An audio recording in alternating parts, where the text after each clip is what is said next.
The crisis of credit, visualized. What is the credit crisis? It's a worldwide financial fiasco involving terms you've probably heard like subprime mortgages, collateralized debt obligations, frozen credit markets, and credit default swaps. Who's affected? Everyone. How did it happen? Here's how. The credit crisis brings two groups of people together, homeowners and investors. Homeowners represent their mortgages, and investors represent their money. These mortgages represent houses, and this money represents large institutions like pension funds, insurance companies, sovereign funds, mutual funds, etc. These groups are brought together through the financial system, a bunch of banks and brokers commonly known as Wall Street. While it may not seem like it, these banks on Wall Street are closely connected to these houses on Main Street. To understand how, let's start at the beginning. Years ago, the investors are sitting on their pile of money, looking for a good investment to turn into more money. Traditionally, they go to the U.S. Federal Reserve, where they buy treasury bills, believed to be the safest investment.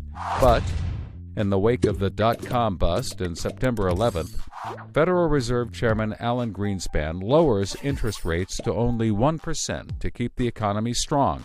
1% is a very low return on investment, so the investors say, no thanks. On the flip side, this means banks on Wall Street can borrow from the Fed for only 1%. Add to that general surpluses from Japan, China, and the Middle East, and there's an abundance of cheap credit. This makes borrowing money easy for banks and causes them to go crazy with leverage. Leverage is borrowing money to amplify the outcome of a deal. Here's how it works. In a normal deal, someone with $10,000 buys a box for $10,000. He then sells it to someone else for $11,000. For a $1,000 profit, a good deal. But using leverage, someone with $10,000 would go borrow $990,000 more dollars, giving him $1 million in hand. Then he goes and buys 100 boxes with his $1 million and sells them to someone else for $1,100,000. Then he pays back his $990,000 plus $10,000 in interest. And after his initial $10,000, he's left with a $90,000 profit versus the other guy's $1,000. Leverage turns good deals into great deals. This is a major way banks make their money. So Wall Street takes out a ton of credit, makes great deals, and grows tremendously rich, and then pays it back. The investors see this and want a piece of the action, and this gives Wall Street an idea. They can connect the investors to the homeowners through mortgages. Here's how it works. A family wants a house, so they save for a down payment and contact a mortgage broker. The mortgage broker connects the family to a lender who gives them a mortgage. The broker makes a nice commission. The family buys a house and becomes homeowners. This is great for them because housing prices have been rising practically forever. Everything works out nicely. One day, the lender gets a call from an investment banker who wants to buy the mortgage. The lender sells it to him for a very nice fee. The investment banker then borrows millions of dollars and buys thousands more mortgages and puts them into a nice little box. This means that every month he gets the payments from the homeowners of all the mortgages in the box. Then he sicks his banker wizards on it to work their financial magic, which is basically cutting it into 3 slices: safe, okay, and risky. They pack the slices back up in the box and call it a collateralized debt obligation, or CDO. A CDO works like 3 cascading trays. As money comes in, the top tray fills first, then spills over into the middle, and whatever is left into the bottom. The money comes from homeowners paying off their mortgages. If some owners don't pay and default on their mortgage, less money comes in and the bottom tray may not get filled. This makes the bottom tray riskier and the top tray safer.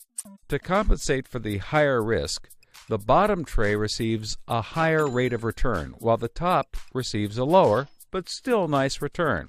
To make the top even safer, banks will insure it for a small fee called a credit default swap. The banks do all of this work so that credit rating agencies will stamp the top slice as a safe, AAA rated investment, the highest, safest rating there is. The OK slice is BBB, still pretty good, and they don't bother to rate the risky slice. Because of the AAA rating, the investment banker can sell the safe slice to the investors who only want safe investments. He sells the OK slice to other bankers, and the risky slices to hedge funds and other risk takers. The investment banker makes millions. He then repays his loans. Finally, the investors have found a good investment for their money, much better than the 1% Treasury bills. They're so pleased they want more CDO slices. So the investment banker calls up the lender, wanting more mortgages. The lender calls up the broker for more homeowners, but the broker can't find anyone. Everyone that qualifies for a mortgage already has one, but they have an idea.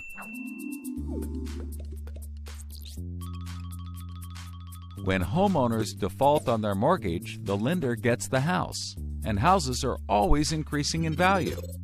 Since they're covered if the homeowners default, lenders can start adding risk to new mortgages, not requiring down payments, no proof of income, no documents at all. And that's exactly what they did. So instead of lending to responsible homeowners, called prime mortgages, they started to get some that were, well, less responsible. These are subprime mortgages. This is the turning point. So, just like always, the mortgage broker connects the family with a lender and a mortgage, making his commission.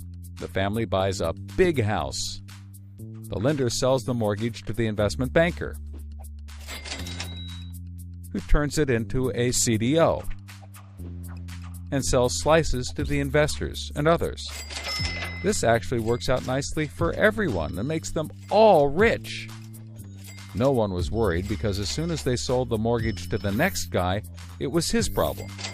If the homeowners were to default, they didn't care. They were selling off their risk to the next guy and making millions, like playing hot potato with a time bomb.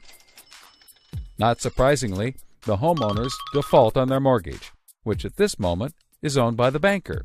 This means he forecloses and one of his monthly payments turns into a house. No big deal. He puts it up for sale. But more and more of his monthly payments turn into houses. Now there are so many houses for sale on the market, creating more supply than there is demand, and housing prices aren't rising anymore. In fact, they plummet.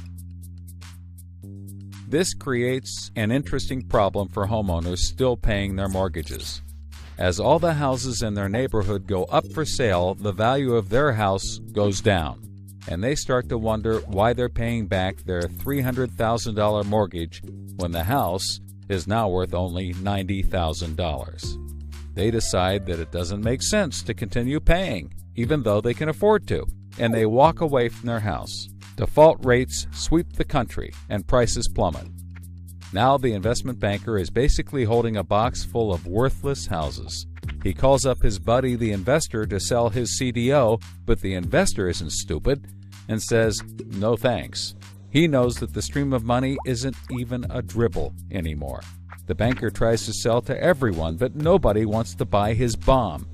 He's freaking out because he borrowed millions, sometimes billions of dollars to buy this bomb, and he can't pay it back.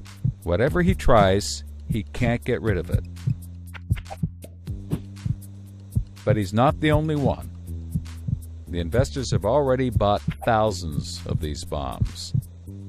The lender calls up trying to sell his mortgage, but the banker won't buy it, and the broker is out of work. The whole financial system is frozen, and things get dark.